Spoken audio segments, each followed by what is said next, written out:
دوستان عزیز، یگانه انسانی که تا آخر عمرش بار دروغ نگفته است و انسانی که همیشه از دروغ گفتن دوری میجوید، یعنی صادق الامین محمد صلی الله علیه و سلم بر ما خبر داده است که تا این علامت ها نشود قیامت قائم نمیشود گفته حساب کرده بودند.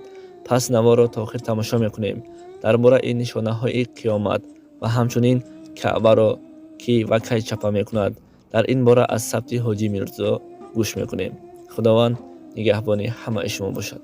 که اگر 10 نشانه بالای شما نیاید، این نشانه های که الحال برای شما میگویم، اینها نشانه های کلان میگویند. اینا چی هستند؟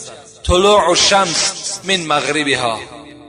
یکم پیغمبری خدا گفتند سمت آفتاب دیگرگون میگردد.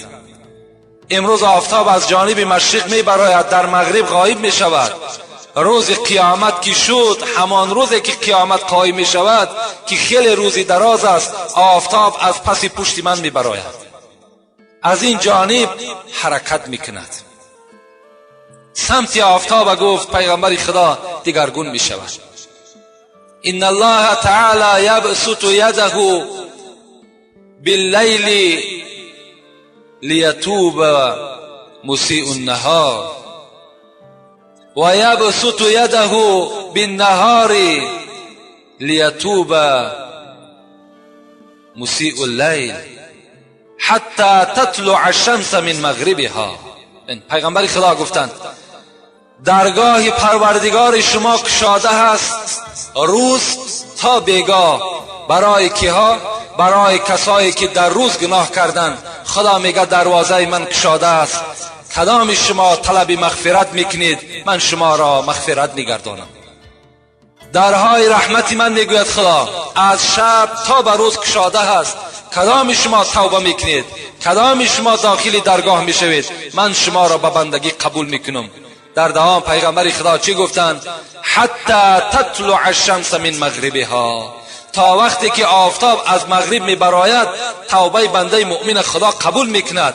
لیکن وقتی آفتاب برآمد در توبه بسته میشود، تمام. دیگر او روز کدام ما و شما زاری کنیم، تولا کنیم، حتی خودمان قتل در راه خدا کنیم، دیگر فایده ندارد، در رحمت بسته میشود. پیش از آنه که این آفتاب از جانب مغرب میبراید، ما و شما باید که ما و شما به سوی خدا توبه کننده باشیم، ما و شما به سوی خدا برگردنده باشیم. این یکم نشانش است. دویم چی گفتند؟ دویم گفتند و دابت الارض، و جانور از زمین میبراید، جانور از زمین میبراید. میگذاریم در سوره نحل آیت 82. نمل، سوره که به نام مرچه خداوند در قرآن ذکرش میکنن. نمل گفته مرچه را میگن. در آیت 82 همین از دابت الارض، الحال ما و شما را خداوند شناس میکند. دابت الارض چیست؟ اعوذ بالله من الشیطان الرجیم و اذا وقع القول علیهم اخرجنا لهم دابة من الارض تكلموهم ان الناس كانوا بآیاتنا لا یوقنون. صدق الله العظیم. خدا میگوید وقتی که فساد فسق در روی زمین که زیاد شد، دابت الارض از زمین میبراید، دابت الارض میبراید. در دوام میگوید خداوند تکلموهم، این دابه با مردم سخن میگوید. کانوا بآیاتنا لا یوقنون، لکن این کافران و این منکران قیامتی که بودند به نشانه ها و به روز قیامت من باور نداشتند. دابه چی هست؟ دابه جانور میگن. در شکل دابه خیلی اختلاف های زیاد است که دابه چگونه است. صاحب تفسیر قرطبی که حضرت میگوید این دابت الارض همان شتر حضرت صالح است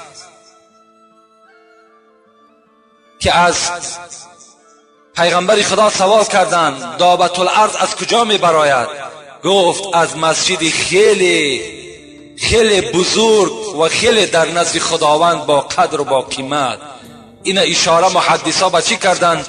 به خانه کعبه کردند. دابه همون جانور از همون مکه مکرمه می براید، از بین کوی صفا می براید، به یک روایت از محراب مکه می براید. شکلش می گوید، بعضی مفسران میگن مثل اسب است، از 4 طرف میگه زبان دارد و به مردم فقط کارش نصیحت است و در دستش میگه، حدیث پیغمبری خداست، حدیث صحیح است، ترمذی روایت میکند که در دستش میگه عصای حضرت موسی دارد و در یک دستش چله حضرت سلیمان است. وقتی نزد کافر ده میگن نزدیک میشود، همان مهر میگه در پیشانیش میگذارد، چهره کافر سیاه میشود و نویسانده میشود هذا کافر، این کافر است. وقتی عصاش میگن نزدیک آدم مؤمن میارد، وقتی میگن نزدیک به پیشانی مؤمن میگذارد، چهره مؤمن روشن میشود و نویسانده میشود این مؤمن است. دیگر لقب میگه در همون زمان از بین برداشته میشود، مگر یکی یکی را چگونه فریاد میکند. آدم هایی که روسیا هستند، آدم های روی سفید، اونها را دوزخی میگویند. و آدم های روسیا باشد، آدم های روی سفید بهشتی میگویند.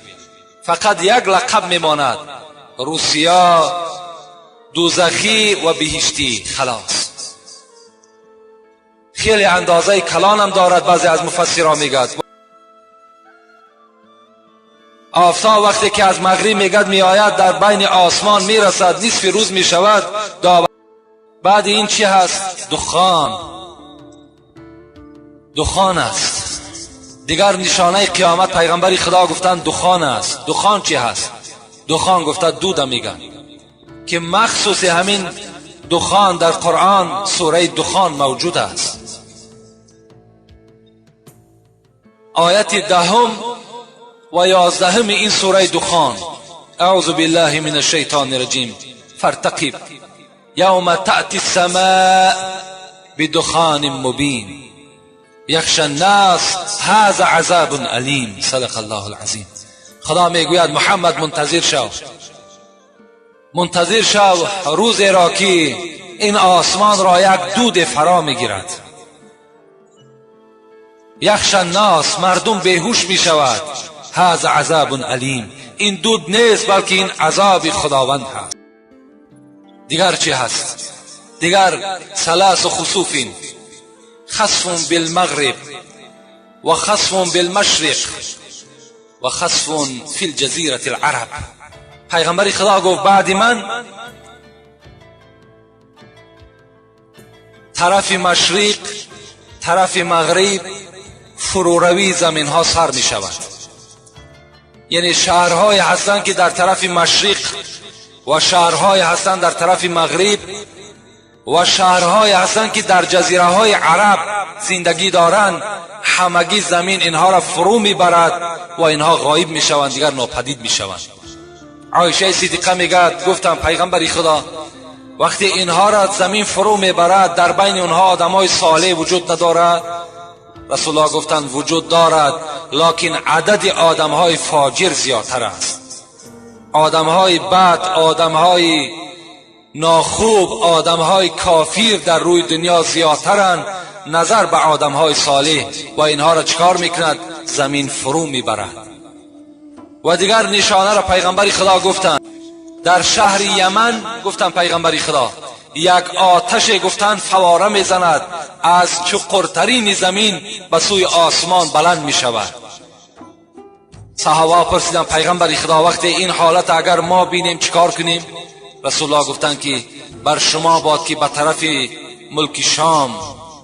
ملک شام برای خود اختیار کنید. یعنی در یمن دیگر نیستین بلکه شما رهسپار به سوی ملک شام شوید.